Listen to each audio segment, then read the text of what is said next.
اگر آپ پسند کریں تو میں گزارش کر سکتا ہوں، کیونکہ یہ بھی فتنہ ہے نا کہ لوگ ناراض ہو جاتے ہیں۔ میرے پیارے بھائی جب خطبے میں آتے ہیں تو 3 باتوں کا خیال رکھتے ہیں۔ آپ غصہ نہ کیجیے گا، کر بھی لیں گے تو حرج کوئی نہیں ہے، غصہ چھوڑ دیں گے تو جنت کی بشارت بھی ہے، کر لیں گے تو اپنے نقصان کریں گے۔ جب خطبہ شروع ہو جائے، دنیا کی کوئی ہستی آتی ہے، نہ اس کے استقبال کے لیے جائیں نہ کسی اور کام کے لیے جائیں۔ آپ شرعی طور پہ اس بات کے پابند ہیں کہ سب کام چھوڑ کے آپ اس وقت اللہ اور اس کے رسول کی بات سنیں۔ حدیث کہتی ہے کوئی بول رہا ہو اس کو صرف اتنا کہہ دو انصت، چپ ہو جاؤ، اچھی بات ہے نا۔ یہ انصت کہنا یہ بھی لغو بات ہے، تو مجھے امید ہے کہ آپ ذرا اس پہ نظر ثانی فرمائیں گے۔ آپ جہاں بیٹھے ہوں سکون سے اللہ اور اس کے رسول کی بات سنا کریں۔ میرے بھائی جب خطبہ خطیب دے رہا ہوتا ہے تو پھر گھٹنوں کو پکڑ کے بیٹھنا یہ جائز نہیں ہے، اس سے اللہ کے رسول نے منع فرمایا ہے۔ تو یاد رہے گا انشاءاللہ۔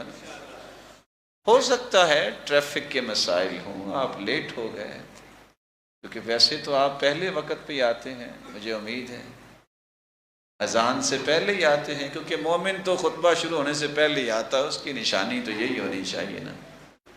لیکن اگر آپ لیٹ بھی ہو گئے ہیں تو میرے پیارے اور معزز بھائی اور محترم بزرگ، سنت یہ ہے کہ آپ جب مسجد میں داخل ہوں، خطبہ ہو رہا ہے، آپ جب تک 2 رکعتیں نہیں پڑھ لیتے اس وقت تک آپ کو بیٹھنا نہیں چاہیے۔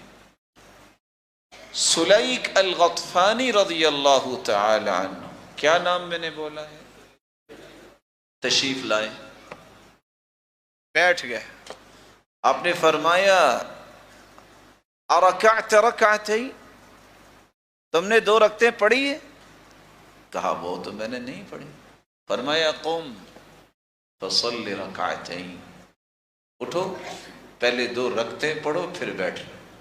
اور دوسری روایت رسول اللہ صلی اللہ علیہ وسلم کی ہے، جو شخص وضو کرتا ہے، مسواک کرتا ہے، خوشبو لگاتا ہے، مسجد میں وقت بھی آتا ہے، غور سے خطبہ سنتا ہے، اور اس سے پہلے ثم صلی ما قدر لہ، پھر اتنی رکعتیں پڑھ لیتا ہے جو اس کی قسمت میں لکھی ہیں۔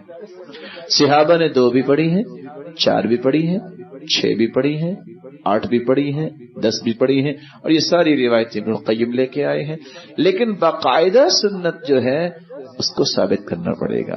رسول اللہ صلی اللہ علیہ وسلم کا طریقہ مبارک یہ تھا، آپ ممبر پہ آتے اور سب سے پہلا کام کرتے السلام علیکم، سلام کہتے، سلام کہنے کے بعد اذان ہوتی اور اذان کے بعد خطبہ شروع ہو جاتا۔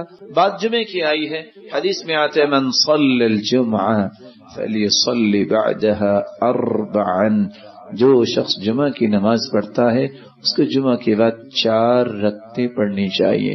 ابو حازم روایت کرتے ہیں آپ 2 مسجد میں پڑھ لیتے اور 2 گھر جا کے پڑھتے۔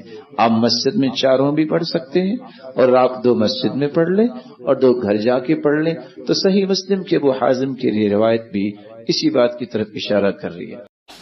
میرے بھائی یہ تربیت کی بات ہے، غصے کی بات نہیں ہے کہ مجھے اتنا ادب تو آنا چاہیے کہ میں اگر مسجد میں آیا ہوں تو مجھے کیا کرنا ہے۔